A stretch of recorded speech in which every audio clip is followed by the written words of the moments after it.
السلام علیکم۔ آپ دیکھ رہے ہیں پنجاب رنگ نظارے یوٹیوب چینل، اور آج میں آپ کے لیے دو دلوں کی پریم کہانی لے کر حاضر ہوں۔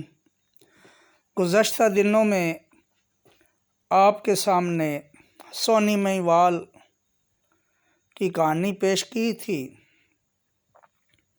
اور اسی علاقہ سے آگے ضلع جنگ اور فیصل آباد کا ایریا ہے، وہاں سے ایک پیار بھری کہانی لے کر حاضر ہوں، اور امید آپ پسند فرمائیں گے۔ یہ پیار بھری کہانی ہے مرزا صاحبہ کی۔ تو ناظرین، مرزا خان کی ذات کھرل تھی اور ضلع جنگ کے موضع ستیانہ کے سردار کا بیٹا تھا، جبکہ صاحبہ کی ذات سیال تھی اور موضع کھیوا کے سردار مانی خان کی بیٹی تھی۔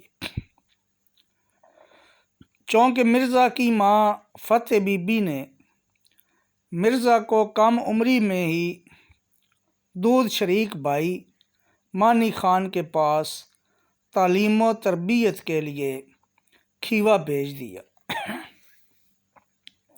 اور اس طرح بچپن سے جوانی تک مرزا اور صاحبہ اکٹھے پلے بڑھے اور کھیلے کودے، اور اس طرح کھیل کود کے دوران دونوں کے دلوں میں پیار کا بیج بو دیا گیا، اور آہستہ آہستہ وہ پھلنے پھولنے لگا اور آخر کار ایک درخت بن گیا۔ صاحبہ کی سوتیلی ماں نے اپنے رشتہ دار طاہر خان کے ساتھ صاحبہ کی منگنی کر دی اور شادی کی تاریخ بھی دے دی۔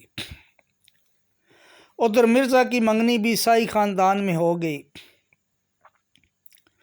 لیکن صاحبہ نے مرزا کو پیغام بھیجا کہ اگر تم نے مجھ سے شادی نہ کی تو میں جان دے دوں گی۔ جس دن مرزا کو پیغام ملا، اس کی بہن کی شادی کی تیاریاں ہو رہی تھیں اور تاریخ مقرر کر دی گئی تھی۔ جب صاحبہ کا پیغام اس کا ملازم کرمو لے کر پہنچا تو مرزا نے ترکش اور تیر کمان سے لیس ہو کر اپنی گھوڑی کو تیار کیا اور سوار ہو گیا۔ چونکہ مرزا کی بہن کی شادی ہو رہی تھی، اسے ماں اور بہن نے کافی روکنے کی کوشش کی، مگر وہ نہ رکا اور صاحبہ کے علاقے میں جا پہنچا۔ صاحبہ کو گھوڑی پر بٹھا کر لے اڑا۔ پھر مرزا اپنے گاؤں سے تھوڑا فاصلے پر رک گیا اور فیصلہ کیا کہ جب بہن کی ڈولی اٹھ جائے گی تو وہ رات کے اندھیرے میں گھر میں داخل ہوگا، مگر یہی فیصلہ اس کی موت کا سبب بننا۔ وہ ایک درخت کے نیچے تھکن کی وجہ سے سو گیا، اور صاحبہ نے مرزا کے تیر توڑ کر کمان درخت پر اچھال دی۔ وہ نہیں چاہتی تھی کہ اس کے بھائی یا عاشق میں سے کوئی مرے۔ اس کا خیال تھا کہ وہ بھائیوں کی منت سماجت کر کے ان کو سے بات منوا لے گی، لیکن اس کا خیال غلط نکلا۔ اس کے بھائیوں نے صاحبہ کی ایک نہ سنی اور مرزا کو مار دیا۔ مرزا کو بچاتے ہوئے صاحبہ خود بھی جان کی بازی ہار گئی، جبکہ کچھ تاریخ دان لکھتے ہیں کہ صاحبہ کو بھائی گھر لے گئے اور گھر جا کر مار دیا تھا۔ دو دلوں کے ملاپ کی یہ کہانی یوں اختتام پذیر ہوئی۔